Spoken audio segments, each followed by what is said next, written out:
Okay, so Kimo, let me ask you this then. Okay, so speaking about real estate and everything, you good, man? Okay. Speaking about real estate and everything, and we're talking about the ins and outs of things and how people can get lost in all this translation or lost in the lack of information and everything, right? What do you tell a person? Okay, so let's just say someone comes up to you, right, and you got your team and everything. Someone comes up to you and they're just like, "Yo, Kimo, I got $10,000 to $20,000, 10 to 20. I got ten to $20,000 right now that I can put into either buy a house." I can put into investing with your group, because I know you do flips too, or just 10 to 20,000 in general to invest right now in a real estate with your crew, with your team. What do you tell them? Yeah. So the number one point of is going kind of back to just understanding my audience and the people I'm with. I want to align with your goals. I need to know your goals. Okay. And that's going to be every single person is different, right? Okay. I have individuals that come to me and be like, "Hey, do you know about the crypto space? Do you know about e-commerce? Do you understand the metaverse? Do you understand NFTs? Do you understand?" I have a small base knowledge, but I have partners that understand that, right? That also have investment opportunities in that. I have people that ask me, "Hey, what do you think market conditions are going to look like?" It's cool now because it's not just a friend like you that's asked me this. It's also my pastors, my church. It's my friends that are, like that again, they don't know the space. I literally have been on phones with attorneys all week, and attorneys trying to come somewhat trump me in a situation where it's like, "Oh, well, do you understand what this documentation means?" Yeah. I'm sorry, ma'am. I'm not an attorney. That's your job. Yeah. It's my job to interpret real estate. Right. But you know what? I will make sure that my attorney overlooks everything that you're trying to interpret to me. Yeah. Because again, what you're telling me is not going to be the same thing. So it's every single space is different. But again, I'm going to work to figure out exactly what your goal is. And you have $10,000. What do you want to do with that $10,000? What is your return on the investment? You know what I mean? Okay. What is your goal? If you're like, "Well, I just need to really get a house. I just want something for now. It's me and my son, and I really want to buy, and I'm qualified for 500, but I only have this, and I only want to spend 400. So this is my circumstance." All right, well, you're in this area, so let's figure out the stuff what it looks like you're here. Okay. Oh, well, I have $20,000 over here, and I don't know what to do with it. Blah blah. And it's like, okay, well, no matter what the dollar value is how is that going to best value whatever your lifestyle is?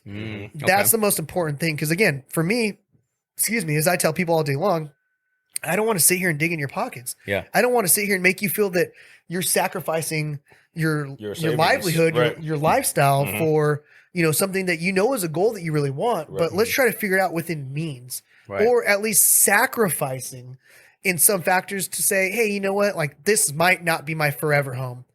But you know what? I'm getting it for this price. And right now I know that most likely I could probably gain $5, $10, $20,000 over the next 2-3 years, just based off of me doing the best that I can to say, hey, these are what the market conditions look like. This is what the comparables look like. This is how I think the comps. The comps. That's right? one thing I learned. The comps. I remember that one. The comps. So it's important. It's knowing your market, and that's not just in anyone's specific space. Okay. So I guess not to cut you off. I apologize, but I guess that is a pretty vague question now that I think about it, because people can go into different avenues and everything. I would say, okay, so excluding from like buying a house, let's just say a person who comes up to you specifically. Again, first of all, does 10 to 20,000 make a huge difference when you're already planning on investing? Does that make a huge difference? It could. In these markets, it can. Okay. Think about it like this. What about if a person strictly just wants to invest, doesn't want to buy it, they're not trying to find their primary home. They're not trying to like buy a house for them. Let's say they already have that, but they just have 10 to 20 to strictly invest, whether it be flipping, being a cash cow for just something like that. Now, would a person like that be more likely to get into like a group, want to join forces with other people that are trying to invest, or would it make sense for a person with 10 to 20 grand? You're going to have like you're investing in a group an idea that's going to flip money. That sounds more like you're betting, sort of like you gambling on the fact that this group is knowledgeable what they're doing. Right. They need capital. I'm going to invest my capital in them. They're going to help me grow that. So, and again, does that sound about right? Yes. You guys are 100% on point. It sounds perfect, but unfortunately, it's still very vague, right? Okay. In the sense that there's two things that I'm always trying to limit for. Again, when I'm working with a small single family for single family residence versus what you're asking me for on an investment side, when I'm talking to people as an investment, there's two things I'm trying to limit as fast as possible. Okay. Risk and volatility.